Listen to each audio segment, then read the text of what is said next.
फिर से हम बहुपद के प्रश्नावली 4 के प्रश्नों को देखते हैं, जहां पर एक मानक रूप दिया गया है बहुपद के ax² + bx + c के रूप में कुछ द्विघात बहुपद के शून्यक दिए हैं। ये शून्यक है और इनके गुणनखंड हमको लिखना है। तो यहाँ पर शून्यक को हम अल्फा बीटा के रूप में लिखते हैं, और जब इसका गुणनखंडन करना होता है तो गुणनखंडन को लिखते हैं x minus alpha into x minus beta. यदि ये शून्यक है अल्फा और बीटा, तो उस स्थिति में उसके जो गुणनखंड होंगे वो होगा x माइनस अल्फा और इंटू x माइनस बीटा। तो हम यहाँ पर ये दिया हुआ है, सिंपल सा है, एक अल्फा की जगह 3 है और बीटा की जगह 4 है, तो यहाँ अल्फा और बीटा की जगह इस मान को रखना है। तो ये पहले प्रश्न का क्या हो जाएगा, x minus 3 into x minus 4। और इसी तरह से यदि दूसरे प्रश्न का हम करें तो यहाँ पर अल्फा की जगह क्या दिया हुआ है, दूसरा प्रश्न में हल, ये अल्फा और बीटा का मान ये 3 और 4 दिया है। तो यहाँ पर दूसरे प्रश्न में अल्फा और बीटा का मान दिया हुआ है, क्या है, -2 -3। तो जब इसका गुणनखंडन लिखेंगे तो x minus alpha into x minus beta, इस तरह से लिखेंगे। अब यहाँ पर x माइनस अल्फा, अल्फा की जगह क्या है, -2, ये -2 डबल चिन्ह हो गया ये। अब उसके बाद x माइनस, ये माइनस है, फिर बीटा का मान है -3, ये -3 डबल चिन्ह आता है तो उसको एक को ब्रैकेट में ऐसा लिख देते हैं। अब यहाँ पर ऑलरेडी हम छोटा वाला ब्रैकेट यूज कर रहे हैं, इसलिए सर्पाकार ब्रैकेट बाहर में कर दिए। अब इसको आगे और हल करेंगे तो ये हो जाएगा x minus into minus plus, समान चिन्हों का जब गुणा किया जाता है तो वो प्लस हो जाता है। और यहाँ देखो x, यहाँ भी है माइनस इंटू माइनस प्लस, ये 3। तो इस तरह से हम किसी भी दिए हुए शून्यक से उस बहुपद का गुणनखंड लिख सकते हैं, और फिर से जब इसको हल करेंगे तो ये एक इस रूप के बहुपद के रूप में मिल जाएगा, द्विघात वाले बहुपद के रूप में मिल जाएगा। अब हम यहाँ पर शून्यकों का योगफल एवं गुणनफल देखेंगे।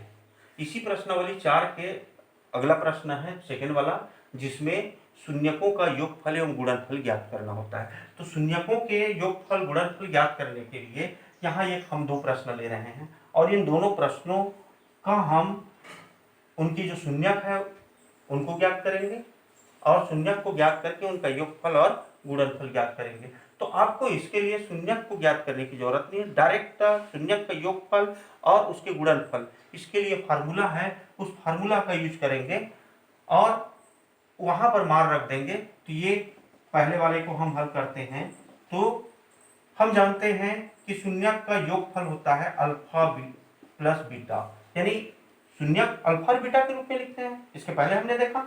अब इनका योगफल होता है, तो इनके योगफल के लिए है -b/a, और शून्यक का गुणनफल होता है अल्फा इंटू बीटा, दोनों का गुणा कर दिए तो ये होता है c/a।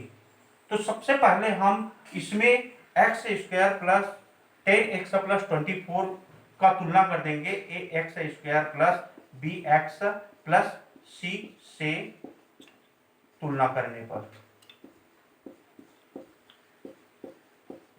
तो इससे तुलना करेंगे तो यहाँ पर a इक्वल 1 है, x² के सामने वाले जो पद है वो a का मान है, और b इक्वल 10, c इक्वल 24, सभी प्लस में है इसलिए यहाँ पर प्लस प्लस ही लिखेंगे। अब alpha plus beta equal -b/a, तो ये माइनस और b की जगह 10 है, और a का जो मान है 1 है, तो ये 1 हो गया, या इसको हम लिख सकते हैं -10। उसी प्रकार से शून्यक का गुणनफल, तो ये हो जाएगा c/a, तो c का मान 24 और a का मान 1, तो इक्वल हो जाएगा 24।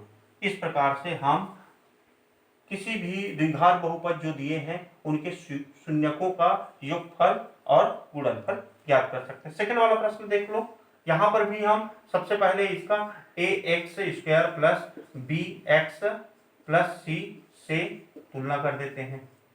तुलना करने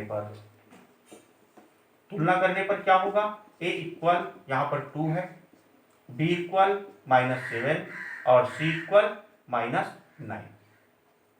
जो चिन्ह सहित लिखना है ना, जो चिन्ह दिया है वो चिन्ह रहेगा, ए बी और सी का मान।